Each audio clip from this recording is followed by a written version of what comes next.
جو لوگ اپنا مال اللہ کی راہ میں خرچ کرتے ہیں ان کے مال کی مثال اس دانے کی سی ہے جس سے 7 بالیں اگیں اور ہر ایک بال میں 100 دانے ہوں، اور اللہ جس کے اجر کو چاہتا ہے اور زیادہ کرتا ہے، اور اللہ کشائش والا ہے، سب کچھ جاننے والا ہے۔ جو لوگ اپنا مال اللہ کے راستے میں صرف کرتے ہیں پھر اس کے بعد نہ اس خرچ کا کسی پر احسان رکھتے ہیں اور نہ کسی کو تکلیف دیتے ہیں، ان کا صلہ ان کے پروردگار کے پاس تیار ہے، اور قیامت کے روز نہ ان کو کچھ خوف ہوگا اور نہ وہ غمگین ہوں گے۔ جس خیرات کے دینے کے بعد لینے والے کو ایذا دی جائے اس سے تو نرم بات کہہ دینی اور درگزر کرنا بہتر ہے، اور اللہ بے نیاز ہے، بردبار ہے۔ مومنوں، اپنے صدقات و خیرات احسان رکھنے اور ایذا دینے سے اس شخص کی طرح برباد نہ کر دینا جو لوگوں کو دکھاوے کے لیے مال خرچ کرتا ہے اور اللہ اور روز آخر پر ایمان نہیں رکھتا، تو اس کے مال کی مثال اس چٹان کی سی ہے جس پر تھوڑی سی مٹی پڑی ہو اور اس پر زور کا مے برس کر اسے صاف کر ڈالے۔ اسی طرح یہ ریاکار لوگ اپنے اعمال کا کچھ بھی صلہ حاصل نہیں کر سکیں گے، اور اللہ ایسے ناشکروں کو ہدایت نہیں دیا کرتا۔ اور جو لوگ اللہ کی خوشنودی حاصل کرنے کے لیے اور خلوص نیت سے اپنا مال خرچ کرتے ہیں ان کی مثال ایک باغ کی سی ہے جو اونچی جگہ پر واقع ہو، جب اس پر زور کا مے پڑے تو دگنا پھل لائے، پھر اگر مے نہ بھی پڑے تو خیر پھوار ہی صحیح، اور اللہ تمہارے کاموں کو دیکھ رہا ہے۔ بھلا تم میں کوئی یہ چاہتا ہے کہ اس کا کھجوروں اور انگوروں کا باغ ہو جس میں نہریں بہ رہی ہوں اور اس میں اس کے لیے ہر قسم کے میوے موجود ہوں، اور اسے بڑھاپا آ پکڑے اور اس کے ننھے ننھے بچے بھی ہوں، تو ناگہاں اس باغ پر آگ کا بھرا ہوا بگولا چلے، پس وہ جل جائے۔ اس طرح اللہ تم سے اپنی آیتیں کھول کھول کر بیان فرماتا ہے تاکہ تم سوچو اور سمجھو۔ مومنو،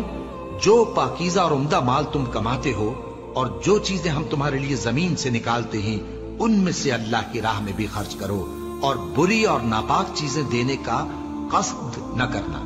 کہ اگر وہ چیزیں تمہیں دی جائیں تو بجز اس کے کہ لیتے وقت آنکھیں بند کر لو، ان کو کبھی نہ لو، اور جان رکھو کہ اللہ بے نیاز ہے، خوبیوں والا ہے۔ شیطان تمہیں تنگ دستی کا خوف دلاتا اور بے حیائی کے کام کرنے کو کہتا ہے، اور اللہ تم سے اپنی بخشش اور رحمت کا وعدہ کرتا ہے، اور اللہ کشائش والا ہے، سب کچھ جاننے والا ہے۔ وہ جس کو چاہتا ہے دانائی بخشتا ہے، اور جس کو دانائی ملی بے شک اس کو بڑی نعمت ملی۔ اور نصیحت تو وہی لوگ قبول کرتے ہیں جو عقل مند ہیں، اور تم اللہ کی راہ میں جس طرح کا خرچ کرو یا کوئی نذر مانو اللہ اس کو جانتا ہے، اور ظالموں کا کوئی مددگار نہ ہوگا۔ اگر تم خیرات ظاہر کر کے دو تو وہ بھی خوب ہے، اور اگر پوشیدہ دو اور دو بھی ضرورت مندوں کو تو یہ تمہارے لیے بہتر ہے، اور اس طرح کا دینا تمہارے گناہوں کو بھی دور کرے گا، اور اللہ کو تمہارے سب کاموں کی خبر ہے۔ اے نبی صلی اللہ علیہ وآلہ وسلم، تم ان لوگوں کی ہدایت کے ذمہ دار نہیں ہو، بلکہ اللہ ہی جس کو چاہتا ہے ہدایت بخشتا ہے۔ اور مومنو، تم جو مال خرچ کرو گے تو اس کا فائدہ تمہیں کو ہے، اور تم تو جو خرچ کرو گے اللہ کی خوشنودی کے لیے کرو گے،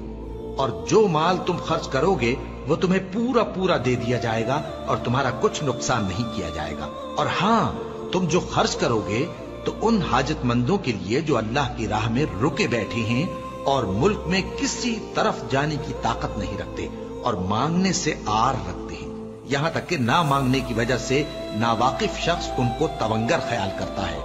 اور تم قیافے سے ان کو صاف پہچان لو کہ حاجت مند ہیں، اور شرم کے سبب لوگوں سے منہ پھوڑ کر اور لپٹ کر نہیں مانگ سکتے۔ اور تم جو مال خرچ کرو گے کچھ شک نہیں کہ اللہ اس کو جانتا ہے۔ جو لوگ اپنا مال رات اور دن اور پوشیدہ اور ظاہر اللہ کی راہ میں خرچ کرتے رہتے ہیں ان کا صلہ ان کے پروردگار کے پاس ہے، اور ان کو قیامت کے دن نہ کسی طرح کا خوف ہوگا اور نہ غم۔